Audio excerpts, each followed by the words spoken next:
Most of you are probably lucky enough to say you've met an interesting character growing up, somebody who maybe touched your life and maybe inspired you. And for many people in Boone County, especially the kids, Mike Jakes was that person.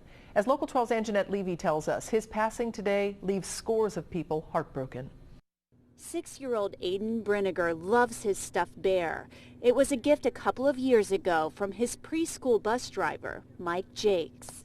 Mr. Mike was, when he got me this, I was happy. I mostly cuddled with him almost every night.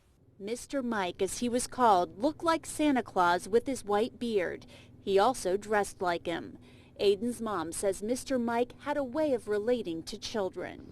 Ayden has type 1 diabetes, and Mr. Mike had diabetes too, so we would always check on him and just kind of check out, like, how you doing today, you know, what are your numbers. Mr. Mike wasn't just loved by parents and students. A lot of the people who worked with him here at the school district thought of him as more than a colleague. I knew that I always had a friend in Mr. Mike.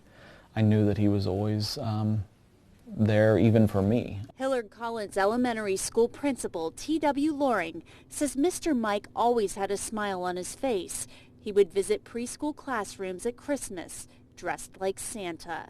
That spirit that he had, it carried over throughout the year. It wasn't just during the holiday times. It was throughout. And he was always there to, to be there for the students. Mr. Mike even visited some students at home dressed as Santa to spread Christmas cheer. He's a school bus driver Ayden Brinegar will never forget. He was pretty much a nice one when he drives a school bus, and he was a really good one. In Boone County, Angenette Levy, Local 12 News. And Mike Jakes died suddenly this morning just before starting his routes. He had a wife, children, and grandchildren. He was only 58 years old.